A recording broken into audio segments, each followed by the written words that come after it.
La verdad no debe ser un intangible. La verdad tiene que agarrarse y forzosamente establecerse.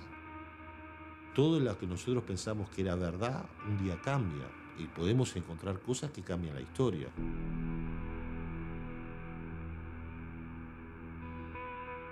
Si alguien dice que tiene la verdad absoluta de lo que pasó en la historia de Brasil desde 1964 hasta el 2012, y considera que ya lo sabe, o él es el fantasioso o es un necio.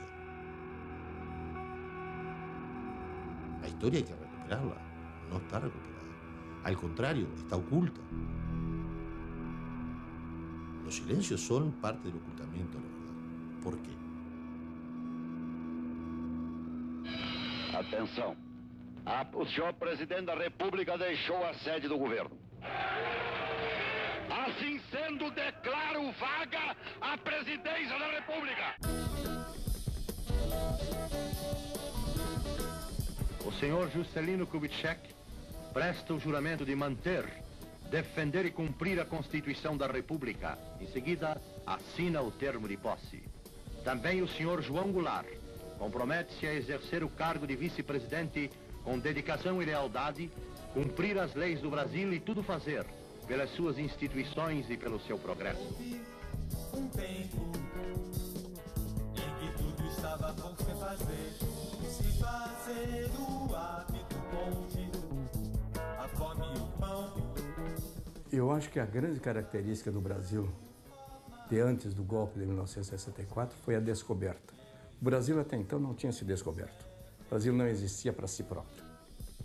Havia um Brasil ali cheio de otimismo, cheio de esperança, um Brasil que crescia, que se desenvolvia.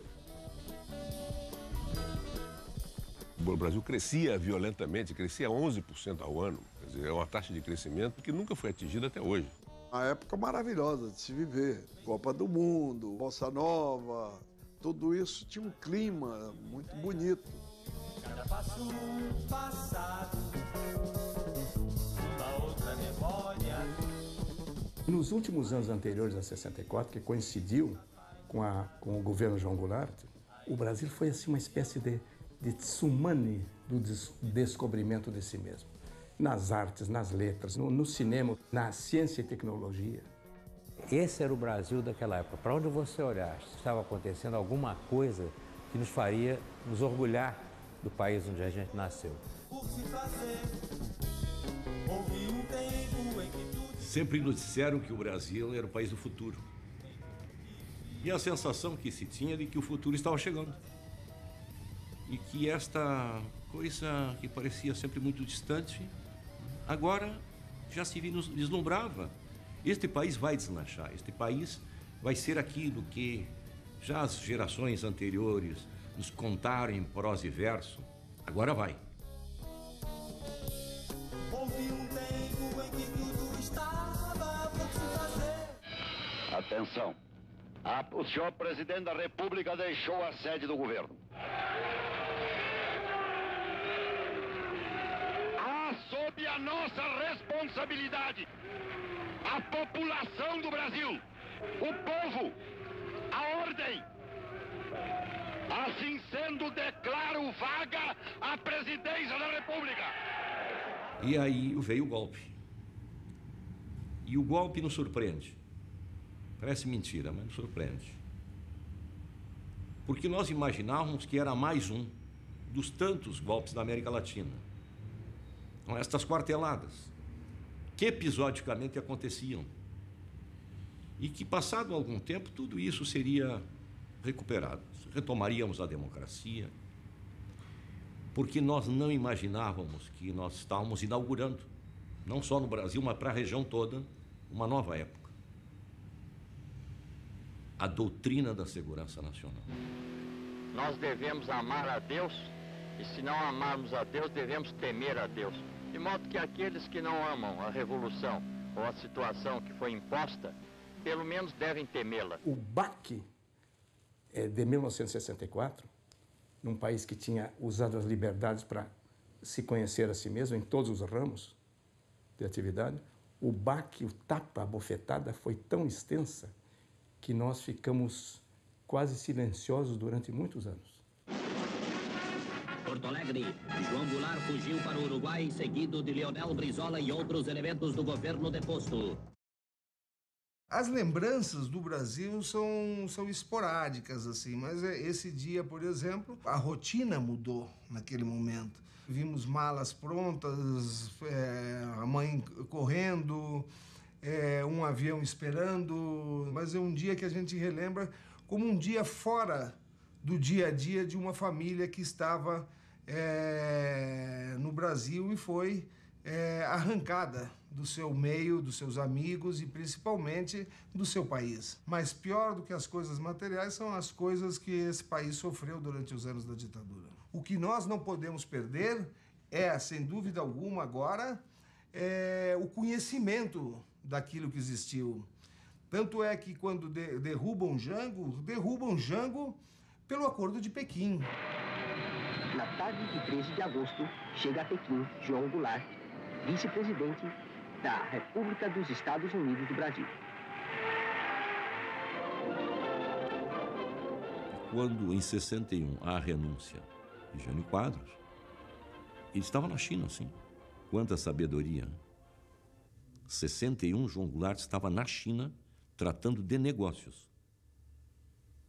Passados todos esses anos, todo mundo quer vender alguma coisa para a China. Não, a viagem do Jango à China era muito importante. Poucos países do mundo tinham relações com a China comunista. E era fundamental que o Brasil tivesse relações com o maior país do mundo. Então, em termos econômicos, em termos de relações econômicas, era fundamental a visita do vice-presidente à China numa missão oficial. Viva a amizade cada vez mais estreita entre a China popular e os Estados Unidos do Brasil.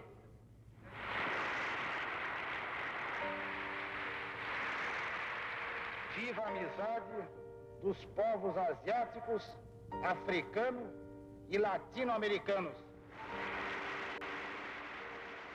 Depois que o Jânio renunciou e os militares tentando impedir a posse do substituto, quer dizer, normal dele, que era o João Goulart, que era o vice-presidente, né?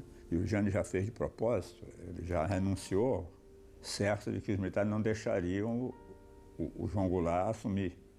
E ele voltaria nos braços do povo. Quer dizer, era um golpe. Em cima desse golpe, o vice-presidente era João Goulart.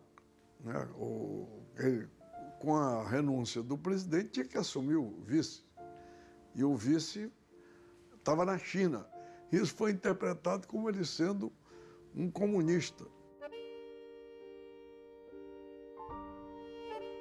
Sucede que o Brizola era o governador do Rio Grande do Sul.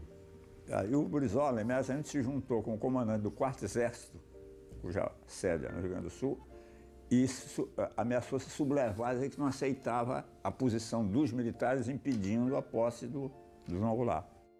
O que garantiu a posse do João Goulart foi o movimento iniciado no Rio Grande do Sul pelo Leonel Brizola, que houve no Rio Grande do Sul, foi uma rebelião popular, se estendeu depois pelo país inteiro, como? Através da rádio. A tal ponto que o 3º Exército assumiu uma postura a favor do governador, ou seja, a favor da Constituição da legalidade. Viu? Depois de ter recebido ordens de Brasília para bombardear o Palácio do Governo em Porto Alegre e, se possível, até as imediações do Palácio. Então a volta dele foi muito complicada. Toda uma negociação, porque no Rio Grande do Sul se resistiu, com a legalidade. Ele veio pelo Pacífico, desce em Montevidéu, fica aguardando para saber como é que iam resolver o problema. Aí ele é levado ao Brasil, recebido em Porto Alegre, e há um acordo de que ele sim assumiria a presidência da República, mas no regime parlamentarista. E o senhor acredita no regime parlamentarista, no êxito desse regime que se instala com a sua pessoa como presidente da República? Basta que o regime parlamentarista traga essa paz e essa tranquilidade tão desejada pela família brasileira, basta que traga um clima de desenvolvimento para o país e ele já terá prestado um grande serviço a essa nação. A partir daí ele passa a trabalhar politicamente, isto é, agosto, para em janeiro ele vai feito um plebiscito, onde o povo foi consultado se queria manter o parlamentarismo ou queria voltar ao presidencialismo, que ganhou com quase 90% dos votos. Então, aí ele retoma o poder.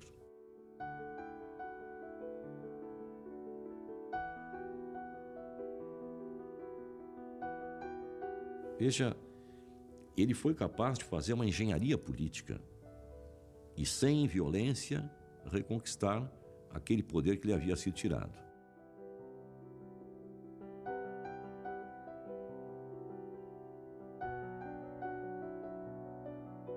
Trabalhadores do campo se apoderão então ser concretizada, embora em parte, a sua mais sentida e justa reivindicação, aquela que nos dará um pedaço de terra própria para ele trabalhar, um pedaço de terra para ele cultivar. João Goulart chega ao governo com uma mensagem admiravelmente ambiciosa. A tese das reformas estruturais, chamadas reformas de base, né? E dentre elas uma que era outro tendão de Aquiles, não é? Que é a reforma agrária. Naquela época, você sustentar a tese da necessidade da reforma agrária como condição do desenvolvimento econômico do país era verdadeira, era correta, mas era um desafio às forças dominantes. E havia uma grande preocupação dos Estados Unidos com o Brasil. Aqui o Brasil não poderia ir para a esquerda. Seria um desastre para toda a América do Sul. CBS reports Brazil, the rude awakening. When Cuba erupted into communism, we asked ourselves why. Why did it happen? Could we have prevented it? The United States became conscious of Cuba when a man with a beard seized power 3 years ago.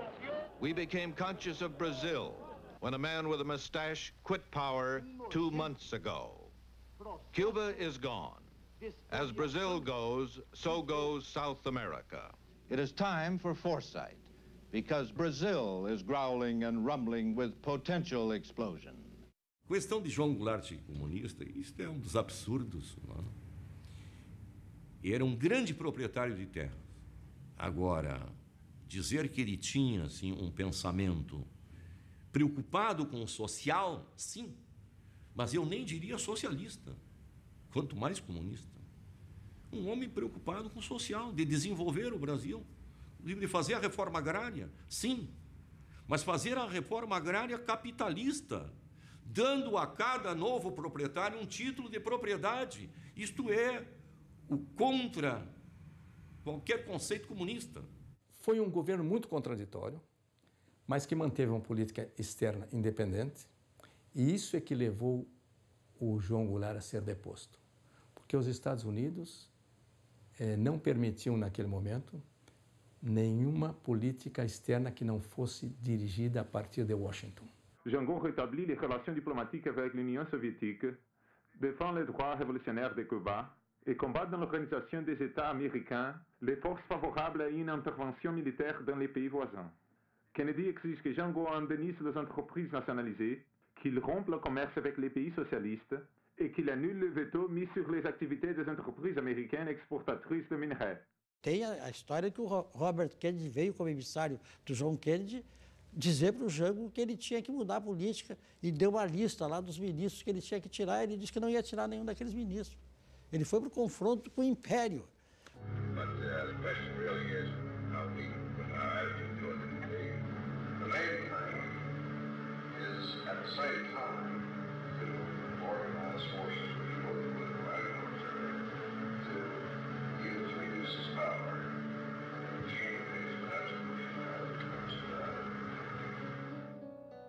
Então, os americanos aqui intervinham. Já haviam intervido no processo eleitoral, financiando a campanha de vários deputados federais e de vários senadores. Financiamento poderoso, de muita verba. Montou-se no país também estruturas pagando a imprensa para publicar artigos contrários a João Goulart. As cover actions da CIA e dos americanos são ações feitas encobertas. É o desgaste público, o desgaste das instituições, é o desgaste da população através do processo inflacionário. Eu era bastante jovem, mas tenho boa memória.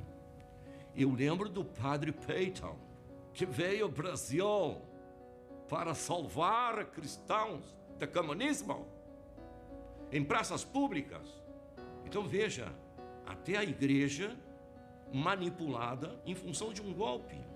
A presença do embaixador americano, Lincoln Gordon, que a sabedoria popular já havia registrado nas paredes do Rio de Janeiro. Basta de intermediários. Lincoln Gordon para presidente. Hello? Oh, Mr. President, this is George Ball. Yes, George. The anti-Gulag governors are apparently going to meet Wednesday, and on the basis of the information that Gordon has, there's a significant number of the governors who are prepared to move against Goulart, about 9 of them altogether, which is a very effective number. I think we ought to take every step that we can, be prepared to do everything that we need to do, just as we were in Panama, if that is at all feasible. Right. Thanks, President. We just can't take this one, and I'd get right on top of it and stick my neck out a little.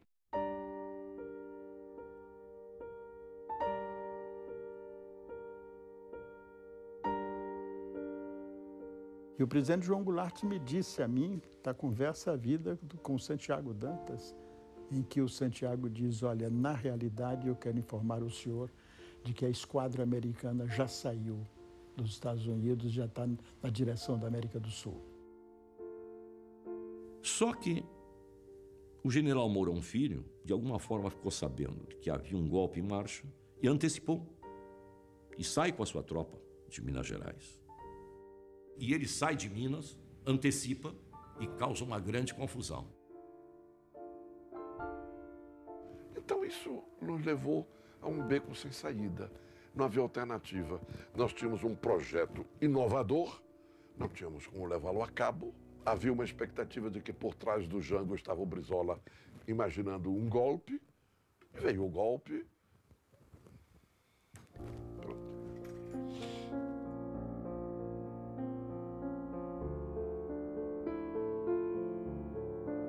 Airlift could be provided promptly if an intermediate field at Recife or other airfields in northeast Brazil, capable of handling large jet transports, is secure and made available. Quando se deu o golpe, a esquadra já estava um pouco próxima da linha do Equador, para ocupar Vitória do Espírito Santo. E aí ele disse, nada se pretende menos do que dividir o Brasil. E assim como eles fizeram com a Coreia do Norte e a Coreia do Sul, e fizeram com o Vietnã do Norte e Vietnã do Sul, se eles ocupam Vitória do Espírito Santo, vai haver um Brasil do Norte e um Brasil do Sul. E ter muito cuidado. Essa coisa foi obsessiva na cabeça do João Goulart. Eu e mais 2 jornalistas, o Fernando Pedreira, que era do Estado de São Paulo, e a Maria da Graça Dutra, que era do Correio Brasiliense, fomos os últimos e os únicos a estarmos com o Jango naquele dia, 1º de abril, quando o Jango sai do Rio Acuado, vai para Brasília, em Brasília já ele decide ir para Porto Alegre. O general Ladário Telles, ele era o comandante do 3º Exército, quando ele faz a declaração no dia 1º de abril. Não concordo com essa posição de fecharem a Constituição, de derrubarem a Constituição, de deporem o presidente da República. Eu não concordo. Então, nós todos aconselhamos o presidente a que ele fosse para o Rio Grande.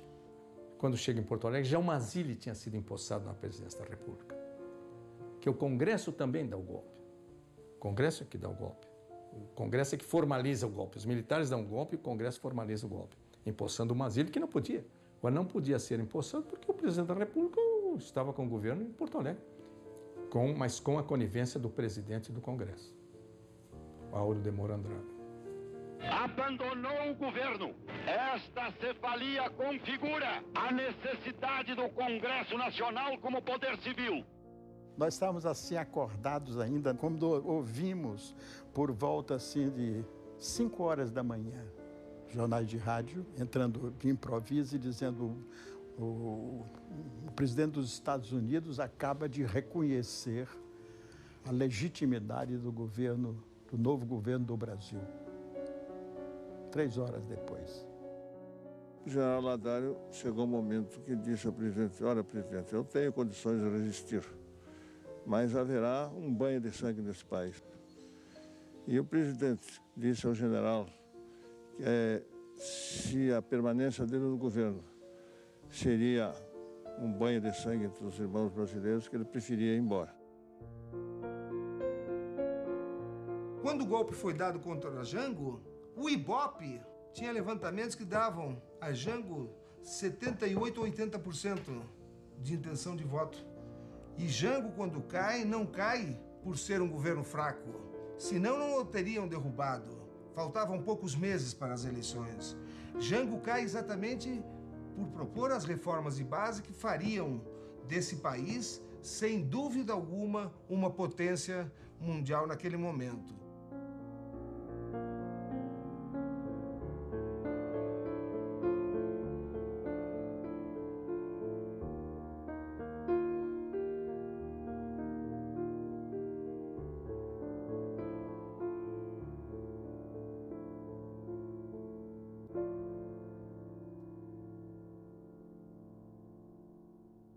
O Jango foi assassinado primeiro quando é exilado.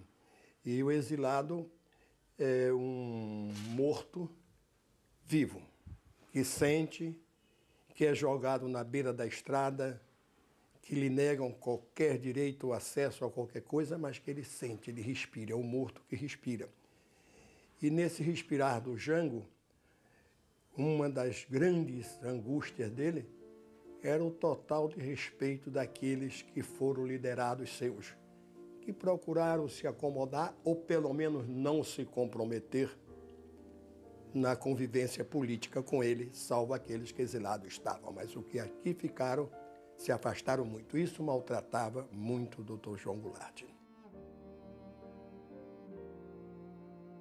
E o que assinala muito essa mágoa do Jango, esse sofrimento dele no exílio, eu acho que eram as estadas dele da cidade de Santo Tomé, que é fronteiriça a São Borja. E que o Jango ia ali e à tardinha ficava sentado e ficava com muita saudade e muita nostalgia olhando para São Borja. Com a sua atitude de ir para o exílio e de não resistir, hoje a história lhe está dando a vitória. Porque qual foi a grande vitória de Jango? Preservou seu território, que estava em risco diante de uma resistência, e principalmente preservou o povo brasileiro de uma guerra civil. Há 4 anos passados, o Dr. João Goulart é que era o perigo. Então, como é que agora eu posso me aliar ao que era o perigo há 4 anos passados? É muito simples, porque o que era o perigo há 4 anos passados agora é um aliado precioso na direção da mesma luta que sempre travei, pela democracia e pelo progresso do Brasil. O perigo agora é outro. O perigo é nós ficarmos passando da mão de general para general e o povo não ter mais nem liberdade, nem possibilidade de fazer valer os seus direitos. A Frente Ampla foi em 1967, num período de abertura do governo Costa e Silva. 3 grandes da Frente Ampla, que eram Juscelino Kubitschek, João Goulart e Carlos Lacerda. O único que não tinha perdido os direitos políticos era o Carlos Lacerda. Então, o único beneficiário concreto era o Carlos Lacerda. E aí, isso gerou também alguma resistência do Brizola, que não aderiu à frente. E Jango, sempre numa posição política e colocando o Brasil na frente das suas prioridades, ele disse, olha, eu fiz a Frente Ampla porque nós estamos aqui no exílio lutando contra uma ditadura de 38, e aí chegou o Lacerda aqui com uma metralhadora dentro da nossa trincheira, vamos colocar e depois a gente resolve as nossas divergências. É uma tentativa política, não é? Que eu acho que foi válida. Dr. Carlos Lacerda, Vossa Excelência ganhou mais ou perdeu mais com o encontro de Jango e o rompimento de Sodré? Não sei se ganhei mais ou perdi mais, sei que o Brasil ganhou.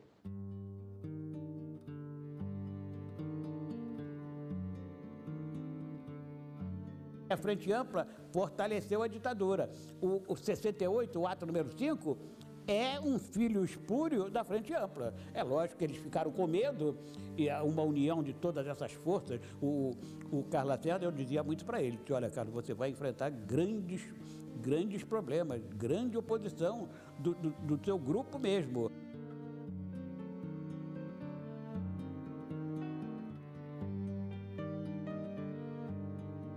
Então começa a se notar que era uma ditadura que vinha para ficar.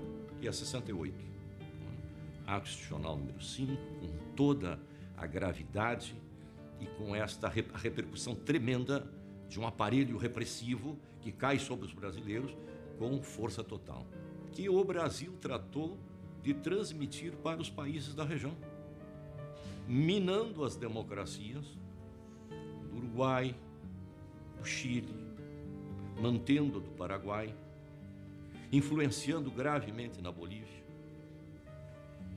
Então, este foi um período duro que se viveu.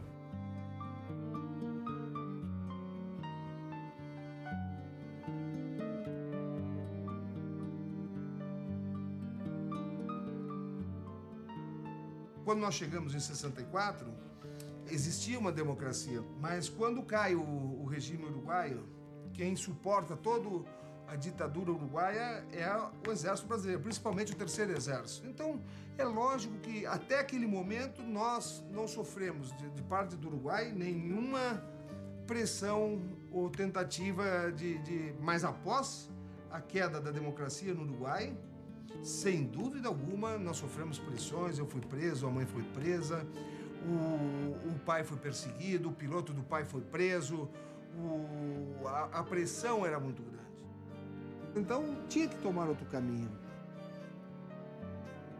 Teve eleições diretas na Argentina, o Perón foi eleito presidente e convidou o pai e a família para morarem na Argentina.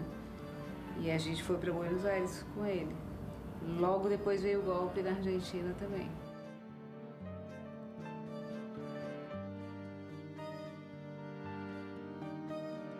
Depois veio o golpe, claro, e chegaram informações de que existia uma orientação para sequestrar os filhos de Jango. Aquilo era a espécie da mão de obra mafiosa das Forças Armadas, o subproduto da polícia, de tudo. Atentado em Buenos Aires, em 1974, enmarcada dentro da Operação Cóndor, se produjo la muerte del general Carlos Prats y de su esposa Sofía Cuthbert, quienes fueron víctimas de un atentado. Hay documentación que hay un plan que se le llamó el Plan Cóndor, que en definitiva, independientemente del nombre, es un plan represivo entre Chile, Argentina, Paraguay, Uruguay y Brasil para, por un lado, exterminar a las organizaciones de izquierda o revolucionarias, organizaciones armadas o pacíficas que querían o tenían ideas distintas a lo que en ese momento imperaba como la Guerra Fría en el mundo, y por otro lado, matar y generar un terrorismo de Estado a través de las muertes de los principales líderes. A Operação Cóndor já estava em andamento. Nós temos um documento que mostra o serviço de inteligência do Exército Uruguaio dentro da Argentina, monitorando uma reunião que ele teve com o Michelini dentro do apartamento do presidente Torres. Então, é evidente que esta intercomunicação dos serviços que depois vieram a ser catalogados como Operação Cóndor já estavam funcionando. O sea, mi padre vivía en el Liberty, Corrientes y Florida, el centro de Buenos Aires, absolutamente custodiado el centro por policías de todo tipo. Caen varios Falcon con gente con ametralladoras. Estamos hablando de paramilitares uruguayos y argentinos. Entran en el hotel sin ningún tipo de problemas y van hasta el piso 7, que era donde estaba durmiendo mi padre. Algo pasó en el cual mi padre secuestrado, después termina siendo asesinado junto con Gutiérrez Ruiz.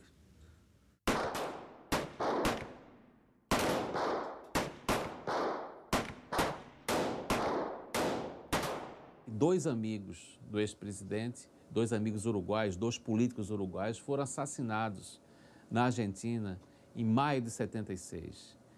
E ele, segundo depoimento de amigos, ele recebeu um telefonema. Alguém dizia, você será o próximo. Mas quando mataram o Torres também descobriram um grupo que disseram que uma das coisas que seriam feitas era assassinar o Jango e os filhos e sequestrar os meninos. Authorities are not saying what kind of bomb was responsible. Former Ambassador Letelier was pronounced dead on the scene. Letelier had been an outspoken critic of the military regime now ruling Chile. Evidentemente se concentra em 1976 toda esta perseguição, né, aos exilados de uma forma ou outra, principalmente na Argentina e Chile, enfim. Contexto norte-americano. A eleição de Jimmy Carter com um discurso claro de que ele não estava de acordo com práticas das ditaduras do Cone Sul. Isso me leva a supor, e creio que com bastante razão, que as ditaduras militares da região começaram a preocupar-se com uma transição sob a qual eles não teriam controle. É o jogo da abertura. A abertura para a América do Sul, quer dizer, a substituição dos militares que não permitiam, de certa maneira, que se abrisse também as economias. Eles fecharam os regimes políticos e estatizaram as economias. E isso passou a desagradar. E aí veio a onda da democratização da América do Sul. Isso aí está relatado em diversos livros aí, por outras motivações, não é? E aí esses militares que estavam no poder começaram a dizer, bolas, vem aí essa tal de democracia, vem eleições, e são esses aí que vão ganhar as eleições. E nós estamos presos, diziam eles, não é? E aí vem uma série de assassinatos.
Maldonado, 21/5/76.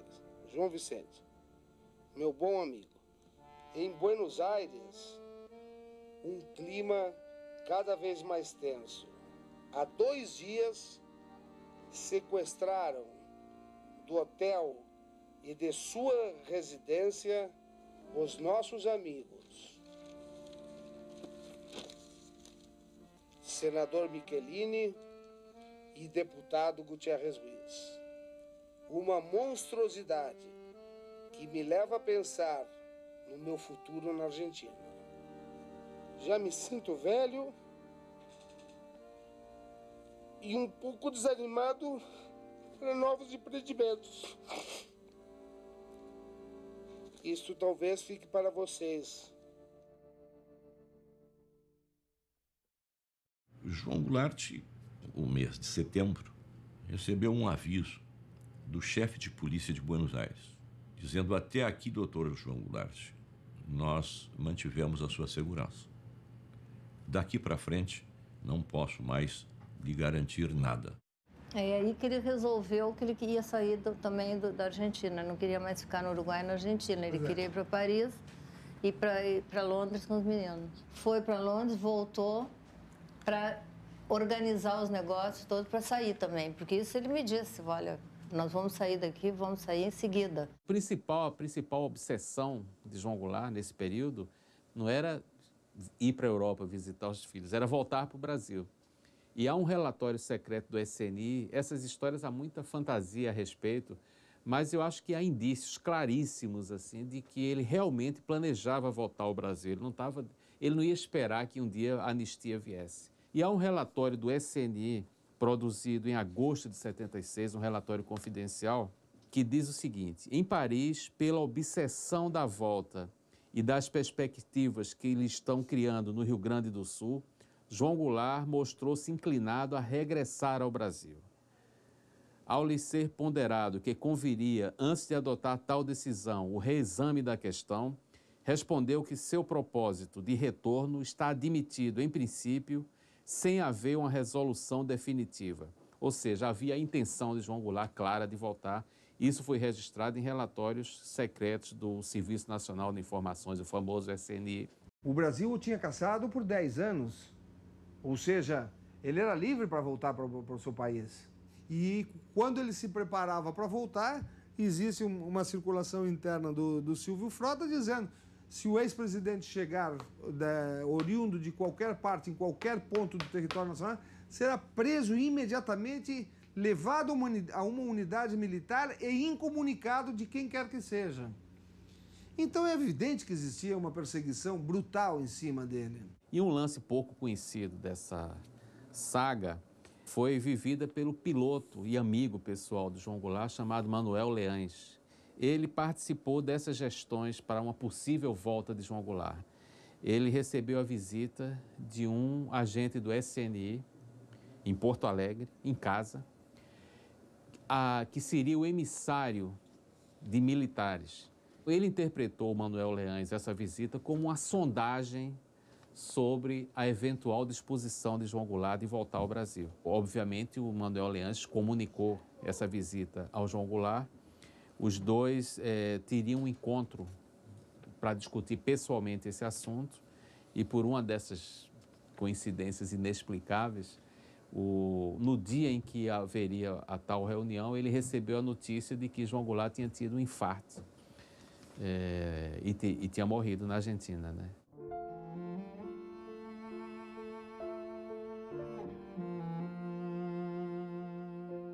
Conversamos até 1 da manhã e daí ele pegou um copo de água e tirou um comprimido e tomou. E aí às 2, faltando 20 para as 2, a Dona Maria me chamou e tinha dado um ataque nele. E fui lá, já estava morto. Foi horrível porque eles falaram que o Jango teria que ir num barco pelo Rio Uruguai, que não podia ir por terra. Na chegada, na fronteira ali em Libres, né, eles tiraram o caixão e começaram a questionar se ele entrava ou se não entrava. E depois eles disseram que ele iria, mas que seria acompanhado pelos militares.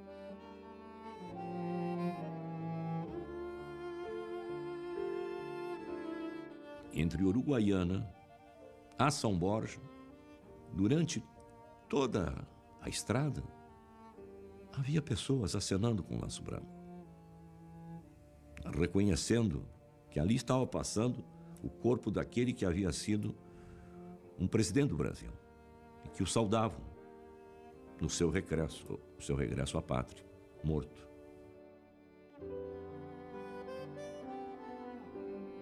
Um artigo muito importante do Carlos Castelo Branco, feito 2 dias depois da morte do João Goulart, em que ele diz: proibido de entrar no Brasil, sem direito a viver no Uruguai, morreu na Argentina como um peão em busca do galpão, o ex-presidente do Brasil.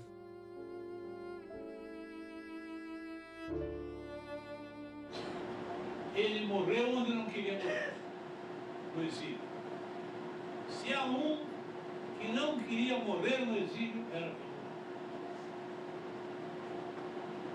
Desculpem, mas quando eu falo em preso, eu lembro uma dúvida que eu tenho. Dificilmente conseguirão tirar das minhas convicções essa dúvida. Eu acho que João Goulart não morreu de morte natural.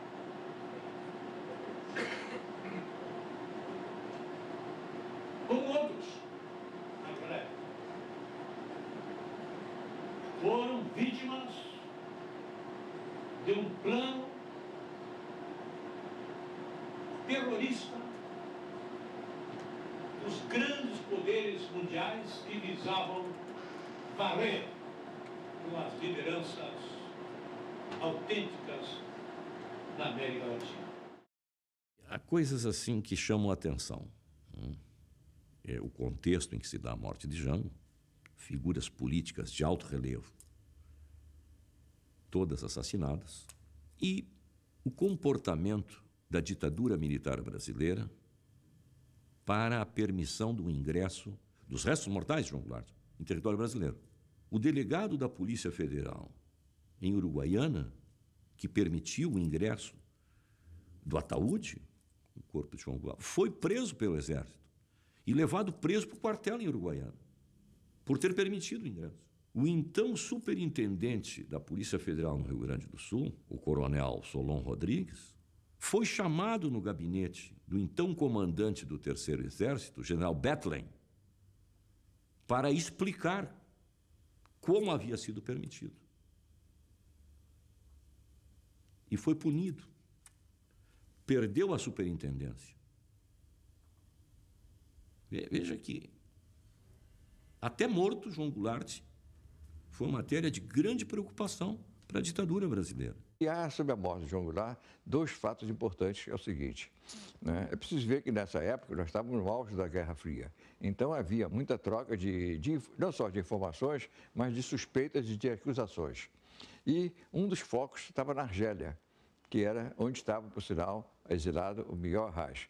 Miguel Arraes escreveu uma carta ao João Goulart, dizendo que tomasse cuidado porque as forças de esquerda daquela situação estavam informadas que iria haver um atentado contra o João Goulart. Eu sou uma das pessoas, talvez, que soube antes dos fatos que isso ia acontecer, que ouviu a sentença que havia sido pronunciada nessa reunião do Cone Sul e que essa sentença começou a ser executada. Semanas depois, o próprio Brizola, cunhado do João Goulart, fez chegar ao Jango uma carta dizendo textualmente o seguinte: não durma 2 noites no mesmo lugar. Eu falei muito com o Brizola sobre isso. O Brizola falou assim: não, a situação era muito crítica, porque todo dia a gente recebia, não é? Eu recebi umas 2 ou 3 vezes, recebia notícias de que haviam matado o João Goulart. Brizola, ficamos sabendo, foi vítima, ao menos, de uma tentativa de assassinato por envenenamento. E ele estava no interior do Uruguai, sentiu-se mal e foi levado para um hospital imediatamente, o que acabou por lhe salvar a vida. Pensar que porque Jango no estaba generando una actividad política muy pública, no era un riesgo, yo no estoy muy convencido de eso. Yo creo que el solo hecho de que Jango esté vivo es un riesgo, porque es el líder. Brizola puede ser el que esté haciendo 1000 cosas, otros dirigentes del exilio pueden hacer 1000 cosas, pero el presidente derrocado es Jango. Si en Brasil había una reinstitucionalización o un proceso de mudanza o de cambio, como ya había ocurrido alguna vez en la historia, ¿quién era el candidato natural a recuperar la presidencia? ¿Quién era el presidente, el rey caído? Era Jango. ¿Quién era el que podía unificar? Precisamente porque tampoco se había hecho mucha cosa en la política. Era la víctima. Una víctima que seguía al lado de la frontera de Uruguay cualquier mudanza que pudiese haber dentro de la interna de la dictadura brasileña. Una diferencia entre el gobierno y el tercer ejército de Río Grande do Sul. Si ese tercer ejército venía y le decía, Chango, vení, ¿qué podía pasar? ¿Qué podía pasar a nivel mundial? ¿Cuál sería el presidente más reconocible o reconocido? Chango. Goulart não foi o único ex-presidente brasileiro a morrer em 76. A morte de Juscelino Kubitschek num acidente de automóvel surpreendeu o país. Qualquer pessoa sabe que as 3 pessoas mais importantes no caso de abertura no Brasil eram Juscelino Kubitschek, João Goulart e Carlos Lacerda. E se vocês pegam as 3 e junto a esse critério que me foi comunicado naquela oportunidade, só pode dizer que eles tinham sido condenados à morte.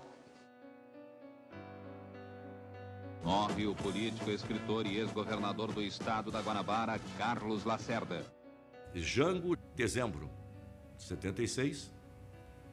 Lacerda, março de 77. E mortes suspeitas.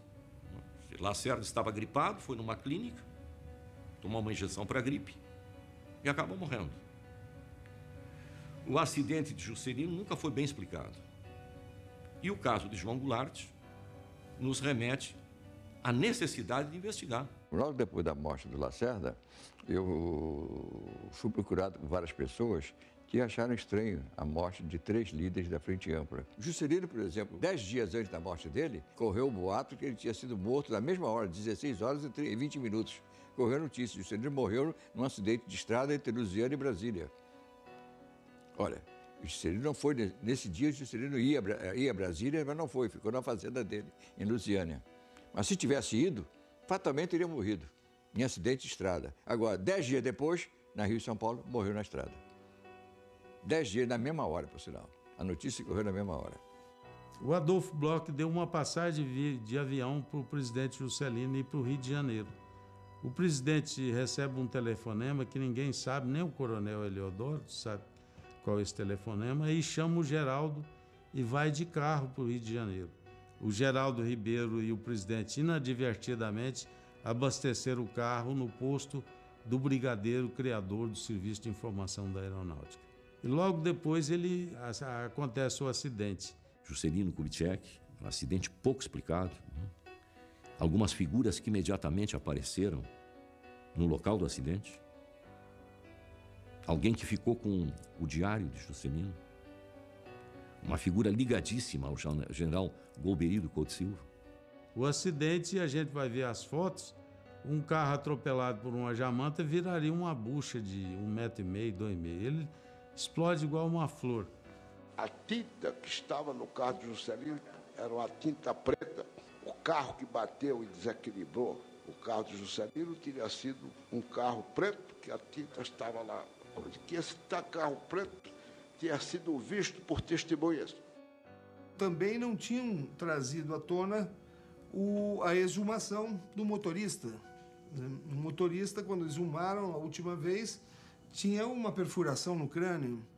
Aí dentro do... O que foi a perfuração? Não, foi um prego do caixão. Quer dizer, um prego num espaço de 10 centímetros consegue ter uma aceleração da velocidade que nenhum cientista até hoje constatou uma coisa dessa, furar a cabeça do Geraldo. Juscelino morre em agosto, Jango morre em dezembro, Lacerda morre em fevereiro, março, né? De 77. Então, no espaço de 9 meses, foram mortos aqueles que eles acreditavam que poderiam liderar novamente uma resistência civil, uma de liderança civil.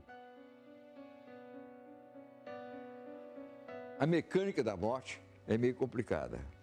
Enquanto a mecânica da morte do Juscelino foi, digamos assim, pode haver espaço para uma armação, do Lacerda também há suspeita que uma enfermeira introduziu o potássio, o soro fisiológico, que o Lacerda gripado estava na Casa de Saúde de São Vicente. Agora, no caso do João Goulart não há, digamos assim, uma teoria bem clara nesse sentido.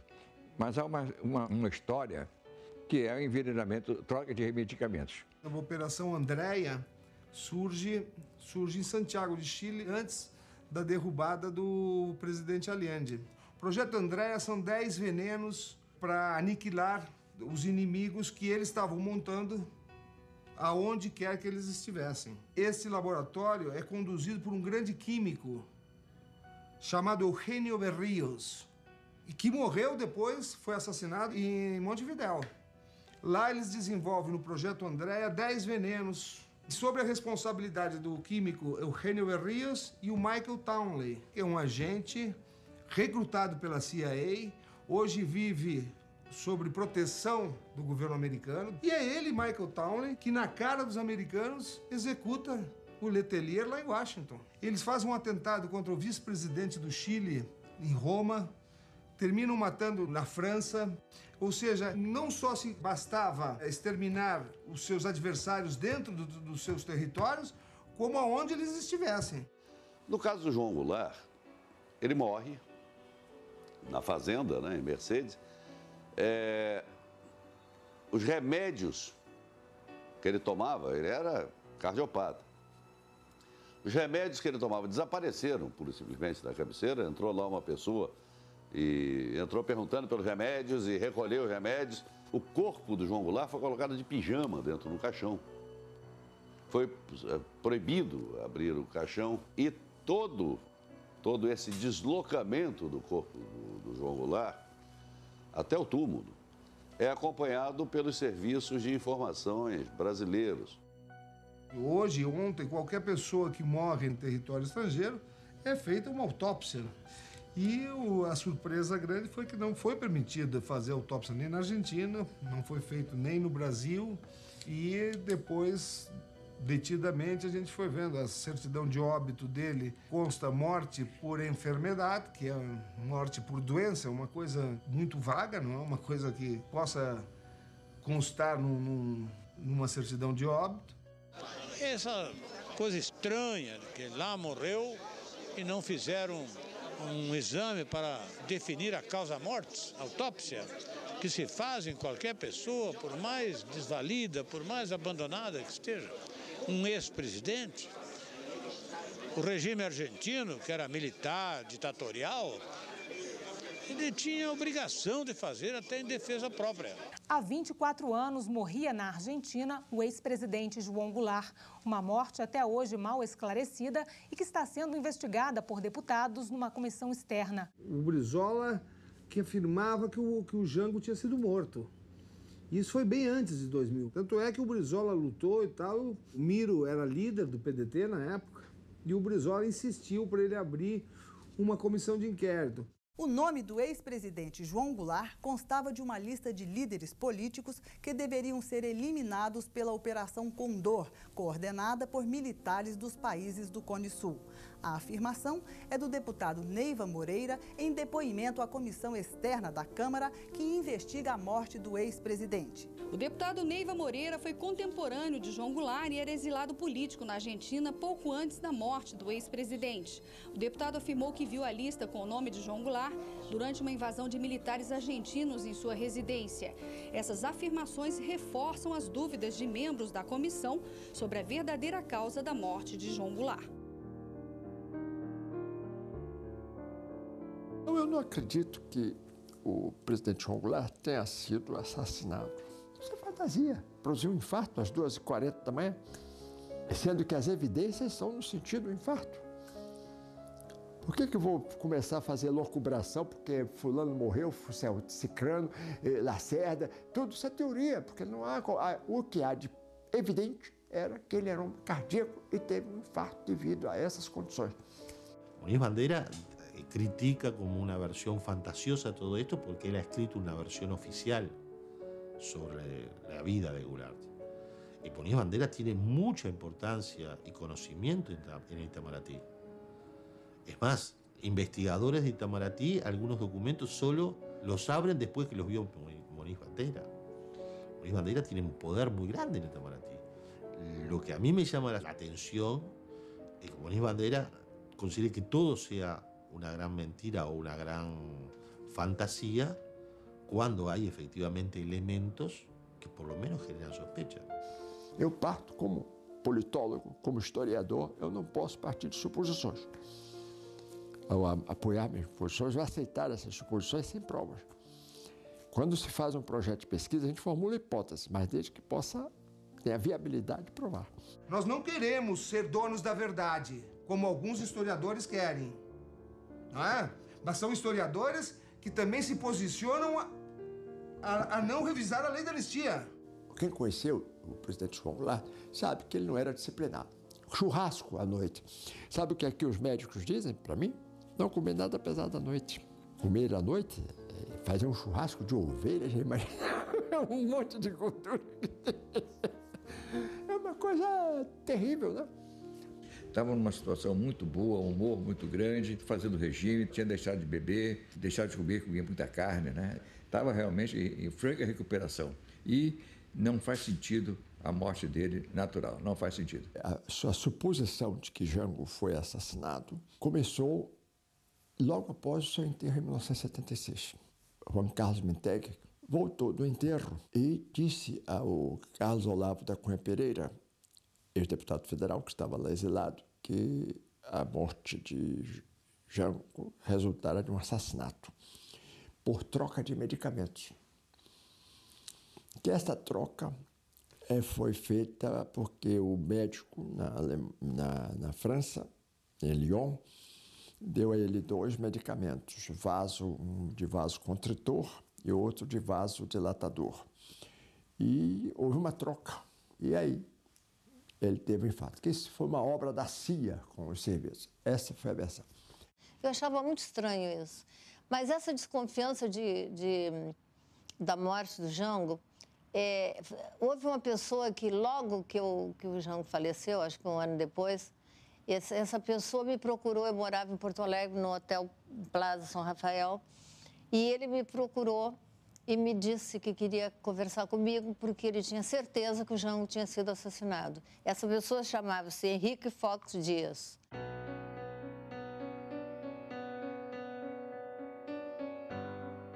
Fox Dias era o proprietário da estância El Milagro, em Maldonado, e que vendeu essa estância para Jango. Tornaram-se amigos. Quando da morte de Jango, ele começou a perceber de que muitas coisas irregulares e altamente suspeitas estavam acontecendo.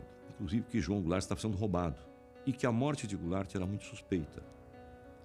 E haviam pessoas próximas também a João Goulart que mantinham esta mesma posição, de que a morte não havia sido natural. E ele procura Maria Teresa Goulart, se dispondo a investigar, e procura várias e várias vezes. Mas ele me procurou e ele ficou meio assim comigo, porque eu não quis recebê-lo. E ele realmente me falou isso. E eu, no momento, falei assim, não, isso aí não é verdade. Você está inventando, está criando uma coisa que não é verdade. Até que, finalmente, num contato, consegue uma procuração que o autorizava a investigar. Ele foi à Argentina, ele foi a Mercedes, ele falou com o médico que atendeu João Goulart já morto, ele falou com policiais, ele conversou com o capataz da fazenda, ele volta ao Uruguai, também faz o mesmo trabalho investigativo. Mas 45 dias depois de Maria Teresa ter outorgado esta procuração, ela caça a procuração. O ex-presidente João Goulart morreu no exílio em dezembro de 76 e o traslado de seu corpo para ser enterrado em São Borja foi tumultuado. Agora, 6 anos depois, um uruguaio, amigo do ex-presidente, pede a exumação do cadáver para esclarecer se de fato Jango morreu do coração ou foi envenenado a partir da troca do conteúdo de um medicamento. Eu não sei se ele estará levado por algumas pessoas diferentes ou algumas pessoas que queiram fazer disso um sensacionalismo que convenha a essas pessoas. Eu acredito, porque ou então uma pessoa que realmente é um doente mental. E ficou assim, eu não acreditei, falei para ele que ele não me procurasse mais, mas ele ficou aborrecido comigo porque eu não levei o assunto a sério. Aí passou um tempo e ele sumiu, não apareceu. Depois ele começou a dizer que eu fazia parte do complô dos militares que estavam querendo assassinar o Jango.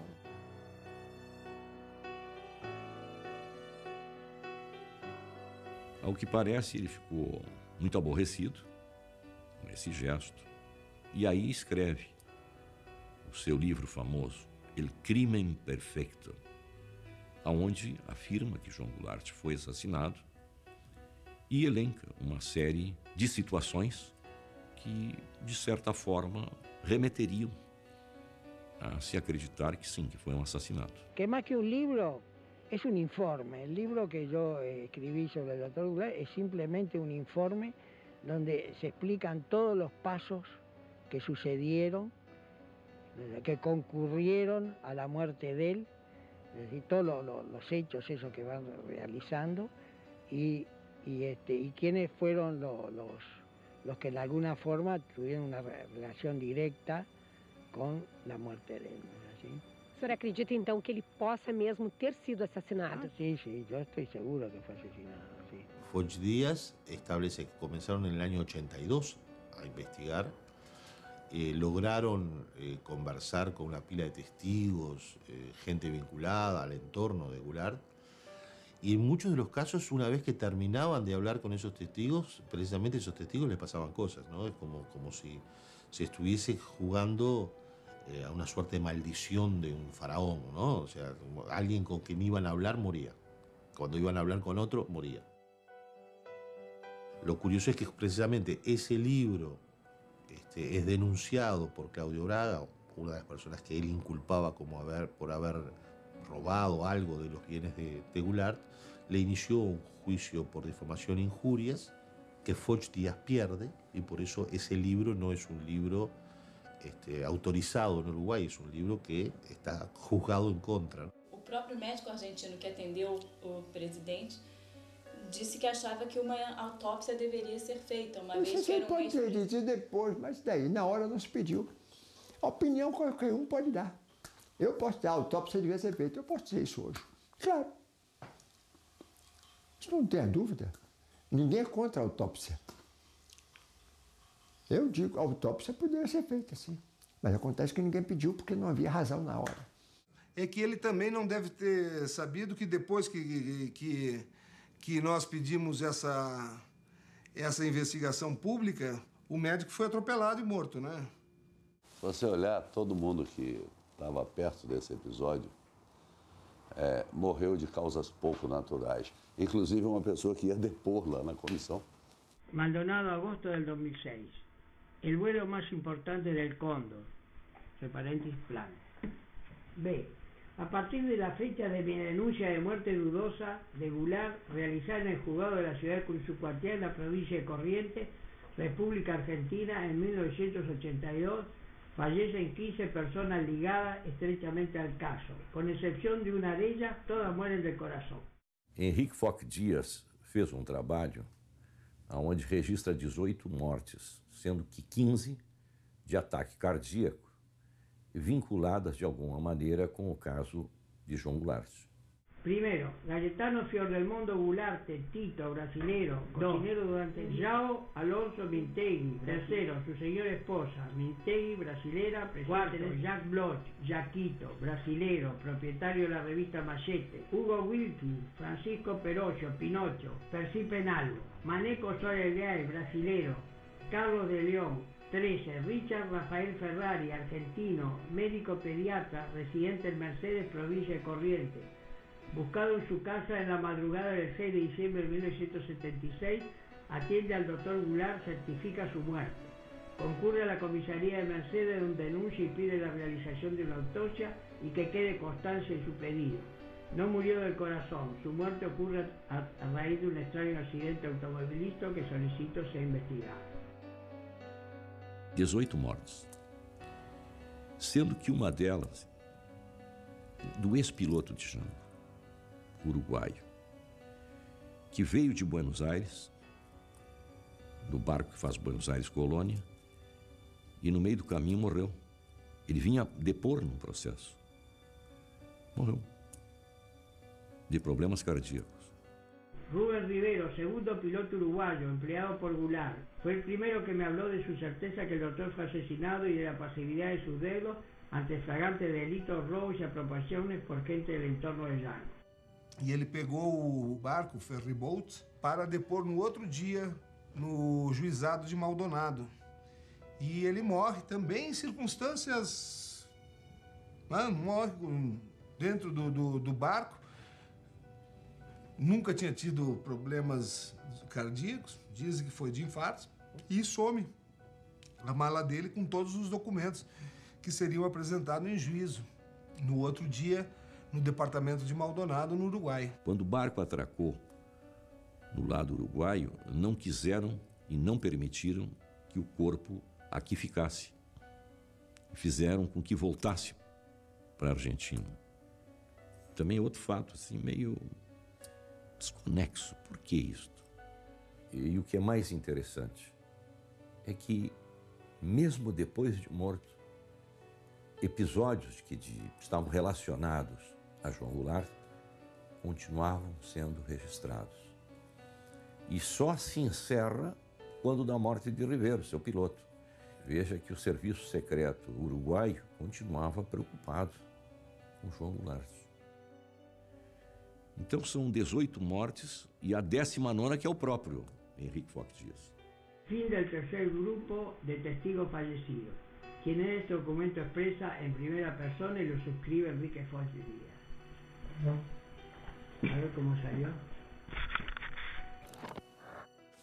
Para mí el valor de la grabación de Fox Díaz, más allá de que él pueda también tener una teoría conspirativa o más allá de que él tenga una frustración por no haber podido quedarse con las grabaciones o hacer el libro que él pensaba hacer, en su certeza de que Goulart fue asesinado, el testimonio lo que importa es quizás el hecho de que lo hace y muere.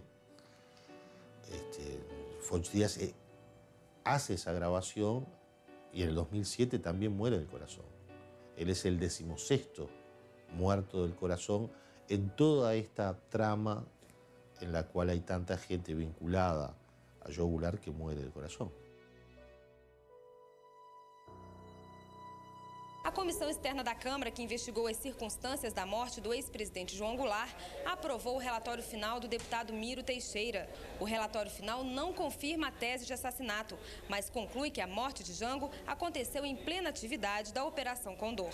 Tenho convicção de que o nome dele estava numa lista para ser executado, para ser assassinado. Convicção que decorre dos depoimentos aqui tomados, do que aconteceu com outros políticos, da diligência policial militar que foi feita no edifício Buenos Aires, onde ele tinha escritório na Avenida Correntes, onde foi sequestrado um senador uruguaio que lá estava, o senador Michelini, que depois foi executado. Então, naquele dia, eles arrombaram também a porta do escritório do João Goulart. Então, o João Goulart estava marcado para morrer.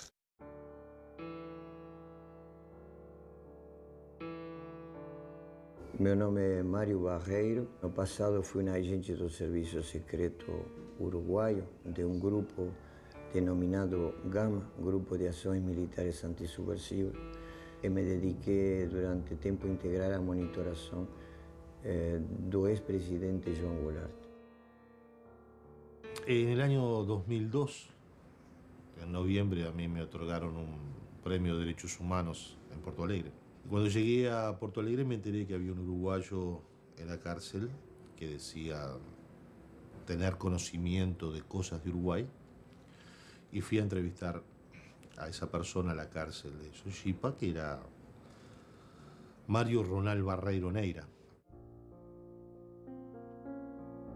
Y entre las cosas que me contó sobre Uruguay, también me incluyó toda una historia que en aquel momento yo no la consideré de importante para mi artículo en Uruguay, que era la existencia de una conspiración para asesinar a Goulart en el marco del Plan Cóndor. Él en aquel momento habló de la Operación Escorpión y comenzó a dar una serie de detalles de algo que yo no tenía mucho conocimiento porque yo no había estudiado hasta entonces qué era lo que había pasado con la muerte de Goulart. Lo cierto es que cuando llegué a Montevideo con aquella grabación, comencé a investigar la parte uruguaya y efectivamente en la parte uruguaya muchos de los datos que daba eran ciertos. Publiqué una serie de detalles, entre las cosas que él decía era que la persona que había supuestamente envenenado a Goulart lo había hecho cambiándole una medicación del corazón que Goulart siempre tomaba, y que quien había hecho esas pastillas era un médico uruguayo, que también había intervenido en lo que fue el homicidio de Cecilia Fontana de Heber, la esposa de un dirigente del Partido Nacional en Uruguay, que efectivamente murió en 1978 envenenada con unos vinos a los cuales les habían inyectado un veneno. Pasó el tiempo y esa nota quedó así, hasta que una serie de hechos comenzaron a demostrar que lo que había dicho Barreiro Neiro en el 2002 en aquella entrevista podía tener parte de verdad.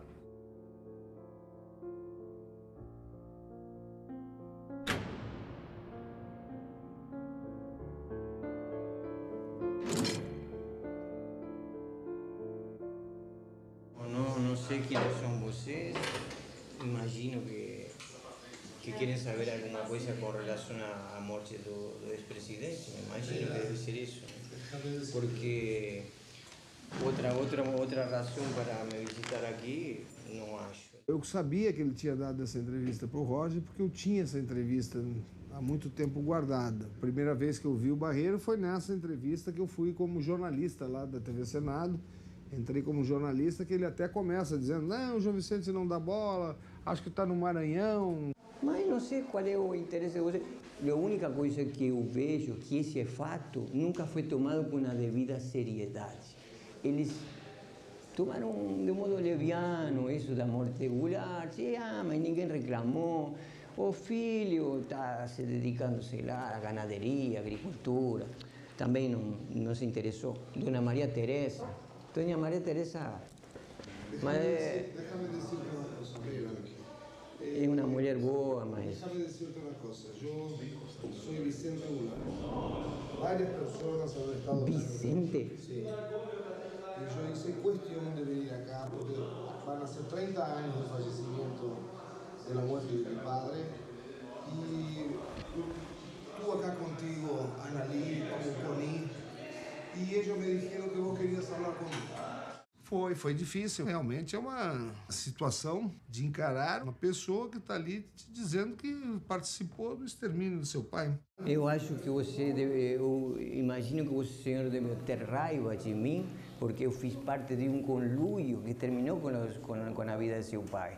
Mas eu não podia fazer muita coisa, não podia fazer. Era um elemento, uma engrenagem naquela máquina. Eu não era nada, era um tenente de fantasia. O tenente Tamuz era tenente para fazer as coisas. Mas agora eu reconheço que eu fiz parte de toda uma engrenagem, toda uma máquina para eliminar um homem que não merecia morrer. Não é porque o senhor que é o filho está hoje presente. Eu já venho dizendo desde o ano 84 que João Goulart não merecia aquilo, né?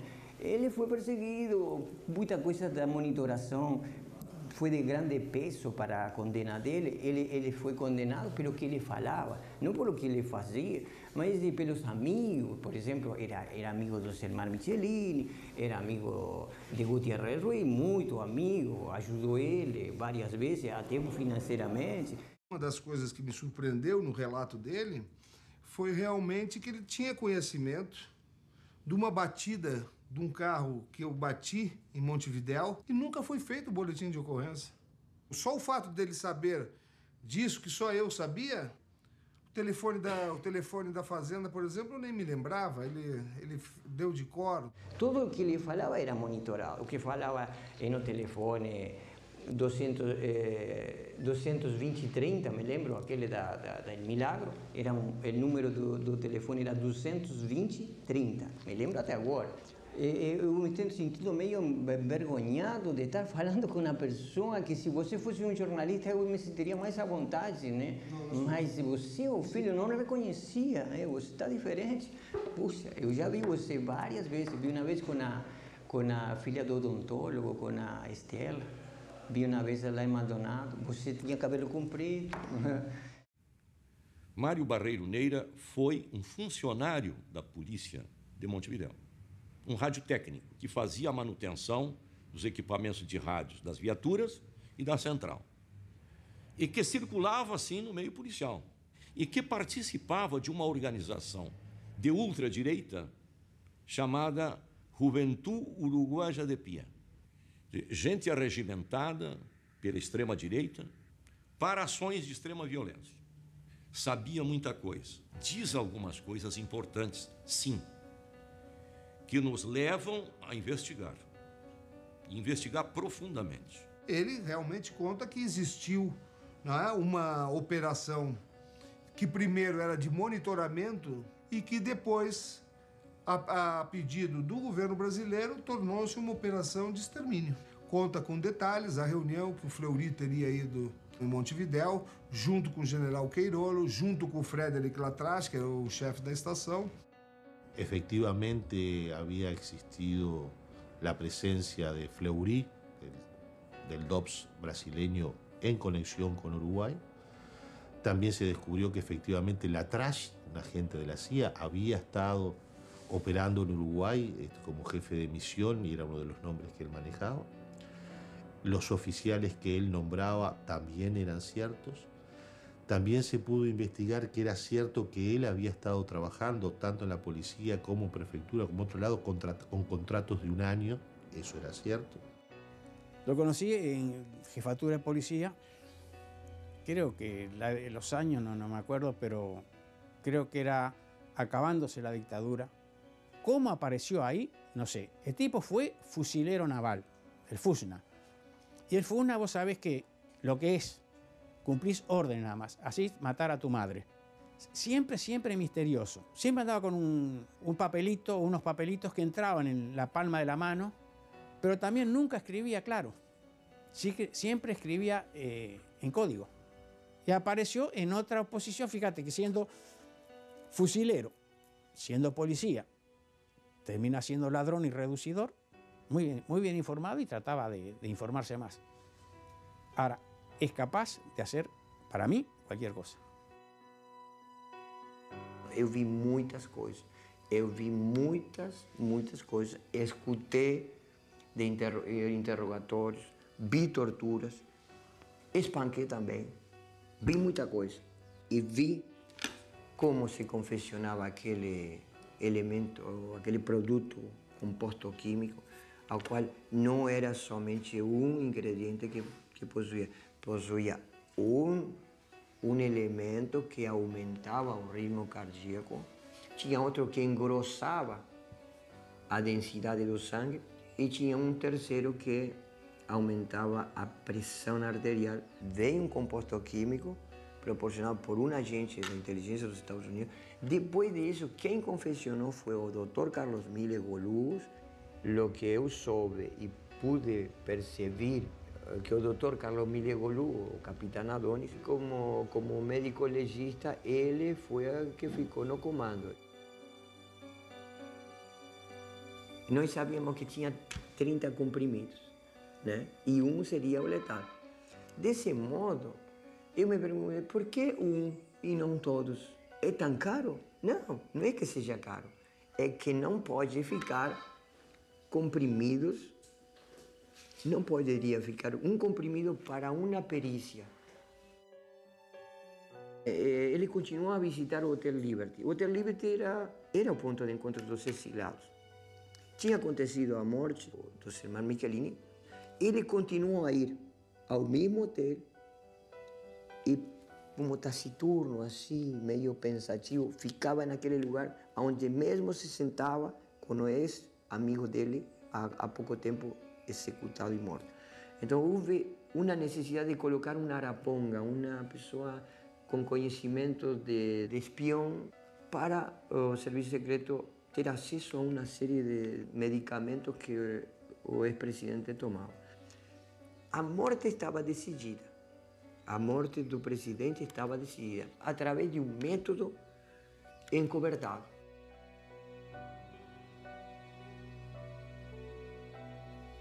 E tomei conhecimento da morte via rádio de VHF. Não estava no local quando aconteceu. Havia uma vontade de dificultar o regresso do corpo do presidente ao Brasil. Ele não poderia ser examinado por 48 horas. Por 48 horas, aquela substância poderia ser detectada. Amigos, la justicia uruguaya envió un exhorto a la justicia brasileña para interrogar al ex agente de inteligencia, Mario Barreiro Neira, quien acusó a su ex jefe Carlos Miles como uno de los responsables de la muerte del expresidente de Brasil, Goulart. A versão do Mário Neira Barreiro bate com o que aconteceu lá no Uruguai com o Carlos Miles. Ele estava exigindo um posto de diretor dentro de um hospital lá, não lhe foi dado, ele ameaçou dizer as coisas que tinha conhecimento e caiu da sacada do primeiro andar e morreu com o pescoço quebrado. Suicidaram o Carlos Miles. Todos los contextos y todos los entornos de lo que dice Barreiro Neira son ciertos. Lo único que falta es confirmar que efectivamente se le cambió la pastillita y que esa pastillita fue la que provocó la muerte de Goulart. Todos los demás contextos son correctos. O sea, sin duda que más allá de si Barreiro Neira dice o no dice la verdad, él es un manipulador. Él ha leído todo lo que podemos haber leído todos nosotros sobre Goulart. Y perfectamente podría ser mentira todo lo que dice Barreiro Neira. El problema es que lo dijo en el 2002. Y muchas de las cosas que nosotros sabemos ya las dijo Barreiro Neira y luego fueron confirmadas. Eso no estaba en libros.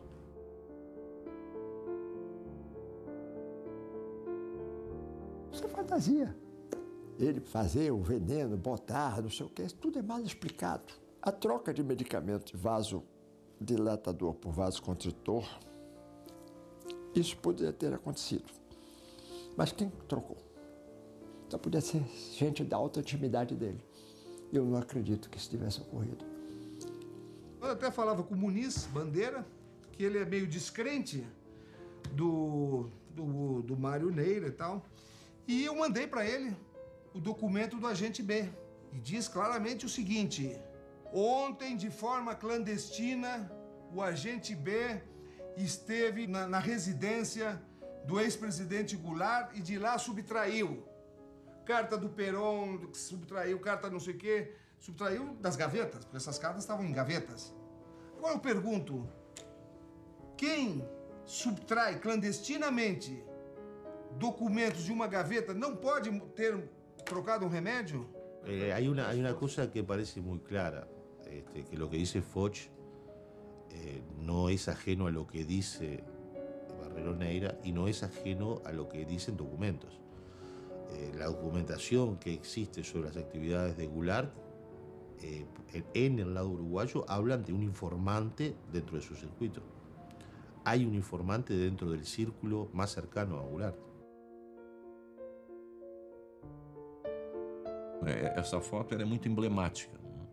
É um conjunto de fotos de um churrasco acontecido na fazenda de João Goulart, em Maldonado, que foram colocadas num papel ofício, timbrada, Serviço Nacional de Informações.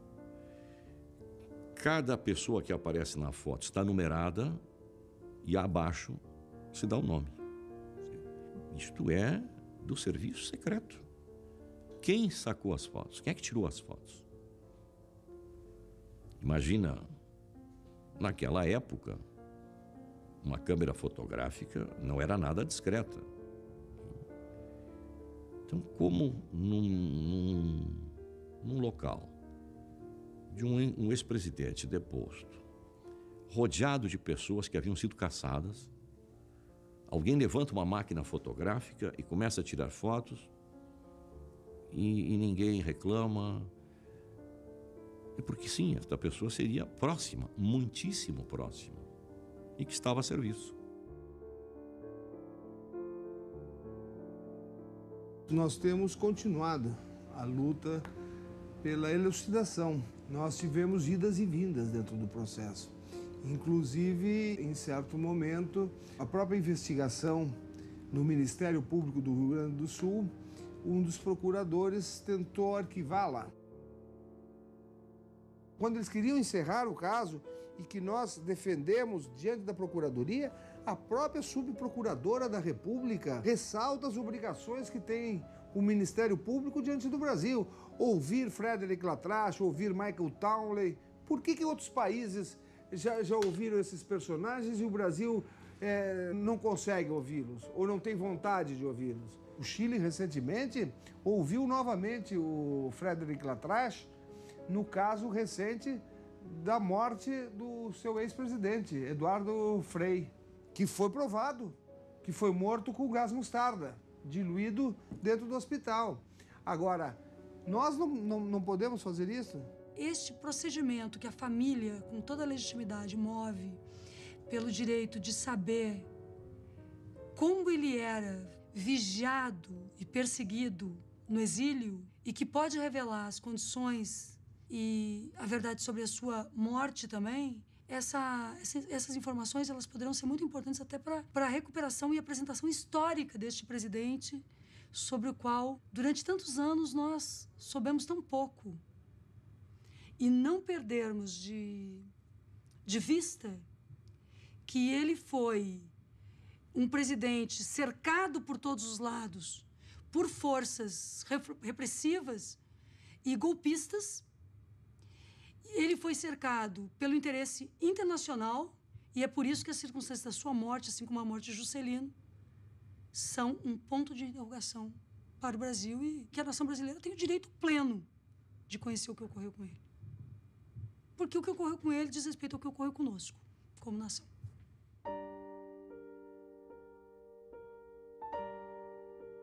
En el marco de la investigación, por una acción que realizan Jair Krischke y João Vicente Goulart, solicitan una documentación al Estado uruguayo y el entonces ministro de Relaciones Exteriores, Gonzalo Fernández, entregó a Krischke una serie de documentos. Entre esos documentos del Estado uruguayo se confirma que hubo un mes antes de la muerte de Goulart un movimiento dentro de su estatus dentro de Uruguay que puede hacerlo semejante a lo que le ocurrió a otras víctimas del Plan Cóndor. O governo uruguaio, ditadura uruguaia, começa a pressionar não somente João Goulart, mas a vários asilados brasileiros para que renunciem à condição de asilado e passem a ser residentes. Em 7 de novembro de 76, Jango formaliza a sua renúncia ao status de asilado político. Jango morre um mês depois, sem ter recebido a formalização da sua condição de residente no Uruguai. Então se pode dizer, João Goulart morreu indocumentado. Eso es precisamente lo que había ocurrido a otras víctimas del Cóndor. En 1974 el general Prats, chileno, no pudo salir de Buenos Aires porque se le anuló su pasaporte por parte del gobierno chileno y él no aceptó un pasaporte como refugiado de ACNUR. En 1976, el mismo año de la muerte de Goulart, los legisladores uruguayos Elmar Michelini y Héctor Gutiérrez Ruiz tienen una circunstancia similar.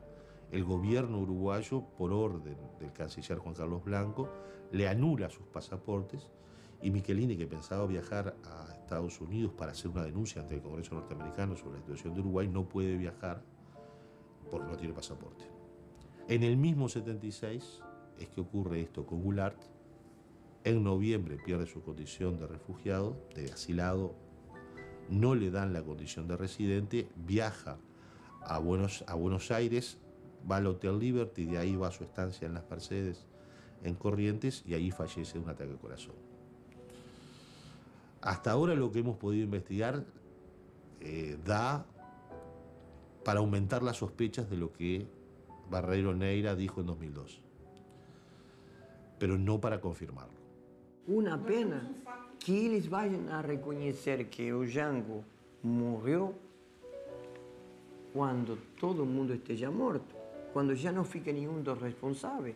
Que teria que ser algo oportuno, eficaz, preciso, como a informação, e oportuno. Depois de um homem estar morto, ¿de que sirve? Un periodista uruguayo viene y entrevista a una persona en una cárcel de Brasil que dice algo y en 10 años no se ha podido demostrar si es verdad o mentira. En 10 años la justicia no intervino. En 10 años lo único que hubo fueron asambleas legislativas, comisiones CPI, comisiones investigadoras. Y el Estado nunca decide como Estado iniciar una causa o una investigación formal de la muerte de un presidente derrocado. Condenando al teniente general Jorge Rafael Videla a la pena de reclusión perpetua, condenando al almirante Emilio Eduardo Macera a la pena de prisión perpetua. En la Argentina, la justicia está juzgando a los que eran intocables de siempre y a los poderosos de siempre. En este marco de este extraordinario proceso, nos llega la noticia de que acá, en la Argentina, en mi provincia de Corrientes, en el norte de la Argentina, habría sido asesinado Joao Goulart. Entonces se puso en marcha una causa que forma parte de este proceso de verdad y justicia. Y en estos momentos se está trabajando en la elaboración de un protocolo científico que permita realizar, una vez que se sepa cómo, la exhumación del cuerpo de Django a efectos de determinar la hipótesis de envenenamiento, que es la base de la actuación judicial. Quer dizer, país que já evoluiu na sua legislação de anistia, como a Argentina, que já puniu, já botou ex-presidentes militares na cadeia, e nós recebermos internacionalmente uma carta rogatória da Argentina exigindo que nós brasileiros façamos exumação de nosso ex-presidente, quando aqui em nosso país foi solicitado há mais de 4 anos, isso vai ser doloroso para a história da nossa nação. Quiero utilizar una frase que no me pertenece, porque pertenece ya a todo el pueblo argentino. Señores jueces, nunca más. Silêncio en la sala. Silêncio. É de fundamental importância o conhecimento pleno daqueles que mataram, daqueles que torturaram, daqueles que lutaram, daqueles que resistiram. Porque, diga-se de passagem, a subversão se dá por aqueles que subverteram a Constituição, não por aqueles que lutaram contra a subversão da Constituição. Invariablemente, la historia nos demuestra que cuando se pierde la memoria y se oculta la verdad, los pueblos vuelven a repetir las tragedias de su pasado. O caso de João Goulart é um caso emblemático. É um presidente do Brasil que morre no exílio de morte altamente suspeita. Ele era cardíaco, sim. E isto afasta a hipótese de um homicídio? Não, claro que não. Só uma investigação séria é que poderá, sim, definir. Olha, foi um assassinato, foi uma morte por uma cardiopatia. E aí sim viramos a página. Antes disso, não. De jeito nenhum. Nós até hoje não sabemos se houve assassinato ou não. Então nós temos que ter um cuidado muito grande em dizer que foi assassinado. Agora, nós não podemos viver eternamente nessa dúvida, a família. É por isso que nós veementemente pedimos o final dessa investigação. No es cualquier caso, es el presidente derrocado de Brasil. El que en 1964 tuvo que exiliarse en otro país, cuando en Brasil comenzaba la doctrina de la seguridad nacional. Doctrina de la seguridad nacional que luego fue contagiada hacia Uruguay, hacia Chile, hacia Argentina. Doctrina de la seguridad nacional que generó un plan Cóndor, que generó una interacción con Estados Unidos y que generó luego una impunidad donde nuestros países apenas pueden hacer algo. Argentina y Chile pueden haber avanzado algo, Uruguay comenzó a pasar algo, Brasil nada.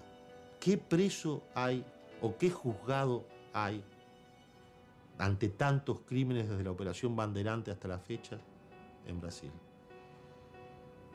Brillante Ustra, la gente del DOPS, Fleury. ¿Qué pasó? Miremos nuestros propios ombligos. ¿Y cuántos secretos tenemos? ¿Cuántos muertos hay en el ropero? Que nosotros podemos seguir jugando al detective, seguir investigando, encontrando pedacitos y haciendo titulares de diario o haciendo documentales o haciendo noticias. Pero esto es un tema político, en definitiva. Y hasta que el Estado brasileño no tenga la voluntad política de investigar en serio qué pasó con João Goulart, nosotros no vamos a llegar a la verdad.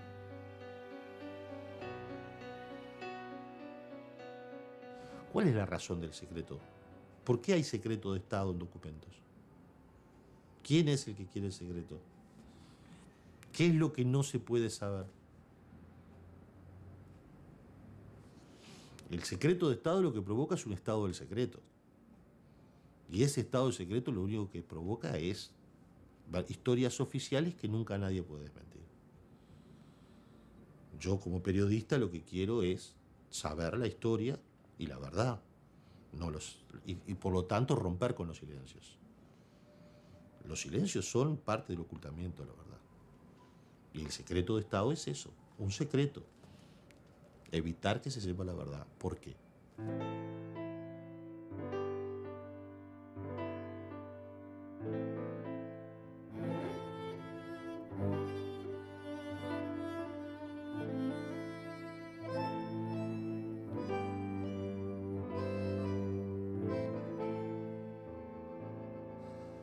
Jamais imaginamos encerrar essa história. Nossa proposta era iniciá-la. E o fizemos. Não há como afirmar peremptoriamente que Jango foi assassinado, mas será profundamente irresponsável diante dos depoimentos e fatos aqui consolidados, concluir pela normalidade das circunstâncias em que João Goulart morreu. Estamos escrevendo um modesto começo da história da Operação Condor no Brasil. O tempo em breve se encarregará de completá-la. Declaro vaga a presidência da República.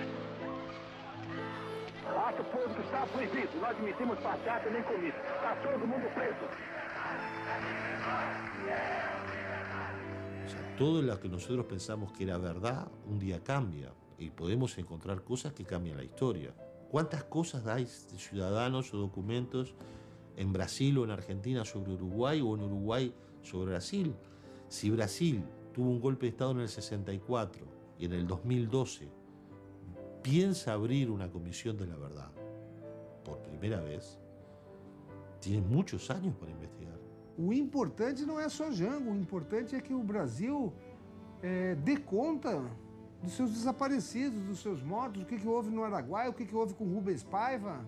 São várias figuras, são vários líderes, são várias pessoas que lutaram por esse país, que lutaram pela redemocratização do país e que não se sabe nem onde estão e estavam sob proteção do Estado. E eu acho que o Brasil, à medida que a sociedade vai conhecendo o que houve, vai exigindo que se dê uma solução final a essas famílias que estão esperando até hoje.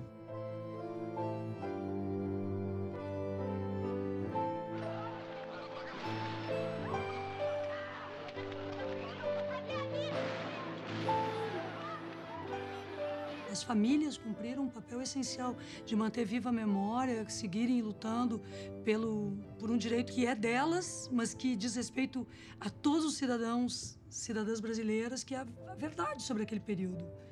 A narrativa histórica oficial, ela não tem só lacunas, ela tem inverdades estabelecidas.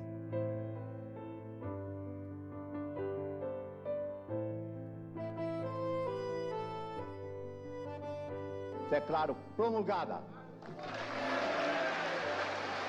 o documento da liberdade, da dignidade, da democracia.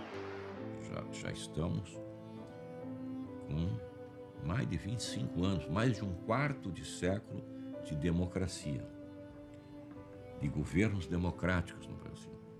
Mas nenhum desses governos democráticos se animou a, junto ao governo argentino, pedir informações sobre os nossos irmãos brasileiros que lá desapareceram.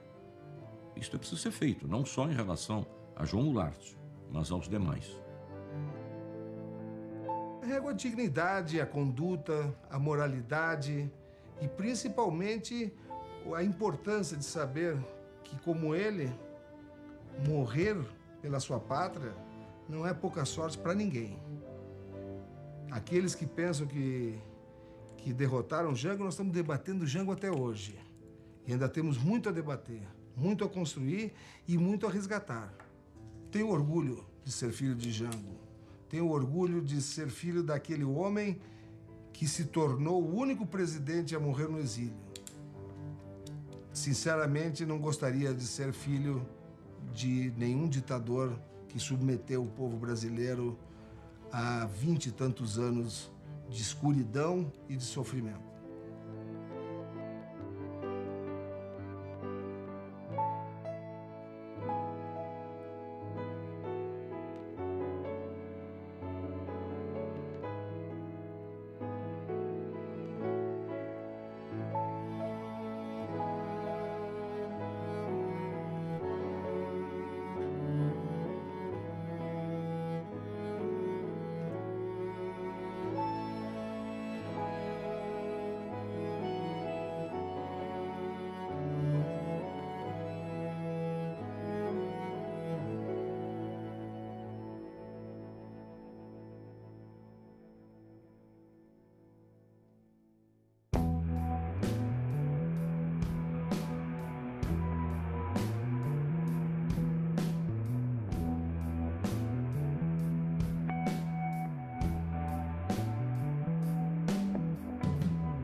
Fazer alarde, sem banda de música, sem fogos no ar.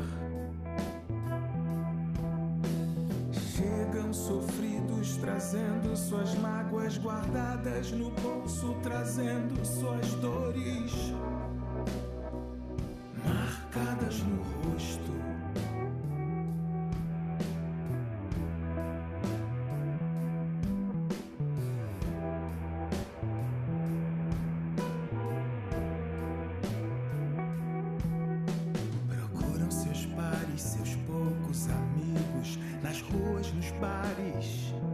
Nos antigos lugares,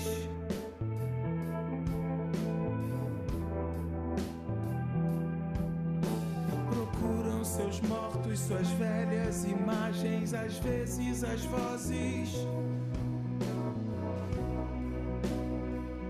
ouvidas no exílio.